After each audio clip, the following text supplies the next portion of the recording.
క్రైస్తవులైనా విగ్రహారాధికులైనా వారి క్రియలను బట్టి దేవుడు తీర్పులోనికి తెస్తాడు.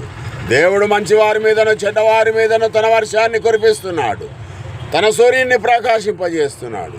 కానీ కొంతమంది పాస్టర్లు నేను ఇచ్చిన నూనె వ్రాసుకుంటే రోగాలు పోతాయి, నీళ్లు తాగితే రోగాలు పోతాయి, ఖర్చీపులు తీసుకుంటే రోగాలు పోతాయి, చందాలు దశమ భాగాలు కృతజ్ఞతార్పణలు ఇస్తే ఆశీర్వాదాలు వస్తాయి, దీవెనలు వస్తాయి అని ఊదరగొట్టు ప్రసంగాలు చేస్తూ అనేకులను భ్రష్టులుగా చేసి నరకానికి పంపుతున్నారు.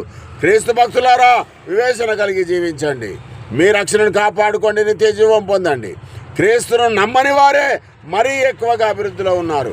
40 సంవత్సరాలుగా ఆశీర్వాదాలు దీవెనలు పొందిన క్రైస్తవులందరూ బలహీనంగా ఉన్నారు. నిజమైన ఆశీర్వాదం క్రీస్తును అనుసరించుటయే, ఆయన మాటలు వినుటయే. ఈ లోకంలో బ్రతుకుట క్రీస్తు అయితే, చావైతే నాకు మేలని అపోస్తలుడైన పౌలు గారు చెప్పిన మాటలు మీరు విన్నారు కదా.